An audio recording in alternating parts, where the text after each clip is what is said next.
Hello मित्रांनो, गेल्या काही दिवसांपूर्वी मी माझ्या स्टेटसला टाकलं होतं की चिपळुणाच्या मान वाढवणाऱ्या 2 गोष्टी चिपळुणात दाखल झालेल्या आहेत आणि त्यासाठी मी इथे जातीने हजर राहून तुम्हाला त्या 2 गोष्टी मी दाखवेन. सो आज मी इथे चिपळुणात दाखल झालो आहे त्या 2 गोष्टी बघण्यासाठी आणि तुम्हाला दाखवण्यासाठी सुद्धा. त्यापैकी पहिली गोष्ट म्हणजे श्री छत्रपती शिवाजी महाराजांचा पूर्णाकृती अश्वरूढ पुतळा या ठिकाणी बसवलेला आहे. सो आता मी आतमध्ये जाऊन तुम्हाला दाखवतो कसं काय काय सुविधा आणि कसं काय प्रचंड प्रमाणात असं एक छान सजावटीकरण केलेलं आहे ते. आणि हे बघून झाल्यानंतर आपण लगेचच दुसऱ्या ठिकाणी जाऊ. सो चला माझ्याबरोबर आतमध्ये. हा असा सुंदर असा दरवाजा बनवलेला आहे. काही पावलं दरवाजाच्या आतमध्ये गेल्यानंतर आपल्याला शिवकालीन राज्याचा भास व्हावा अशा पद्धतीने इथे पुतळे उभे केलेले दिसत आहेत. आपले तुतारी वाजवणारे, आपलं स्वागत करणारे मावळे, घोड्यावर स्वार झालेले आपले मावळे आणि ह्या ठिकाणी तोफा सुद्धा ठेवलेल्या आपल्याला दिसत आहेत.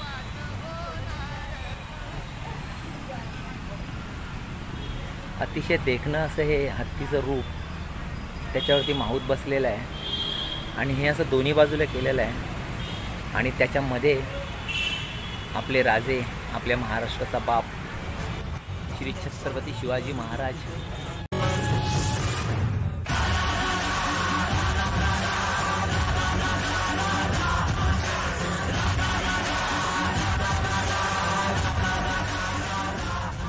अतिशय सुंदर आणि विलोभनीय असं हे दृश्य इथे केलेलं आहे. आणि बाकी जे भिंत वगैरे या ठिकाणी बांधलेले आहे, जसं गडाला पूर्वी तटबंदी असायची, अगदी त्याचा आधार घेत अगदी त्याच पद्धतीने आपल्याला या ठिकाणी गडाचा गेट, गडावर घडलेल्या काही घटना, जसं छत्रपती शिवाजी महाराजांचा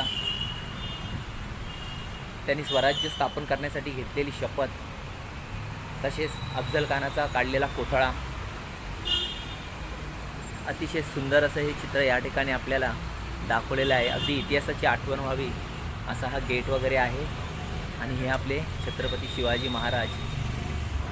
मी आता प्रत्यक्षात ह्या ठिकाणी असताना समोर माझ्या अगदी खरा हत्ती असावा इतका अजस्त्र असा हा हत्तीचा पुतळा ठेवलेला आहे. बघून फार भारी वाटतं आहे. कधी चिपळूणला तुम्ही आलात तर नक्की या ठिकाणी भेट द्या.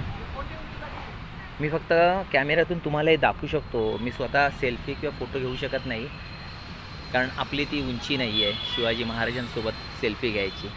अरे दुश्मन असू दे, गनीम असू दे, किती बी हुशार, शिवरायांच्या बुद्धियुक्तीचा लागना पार, शिवरायांच्या बुद्धियुक्तीचा लागना पार, हे लागना पार.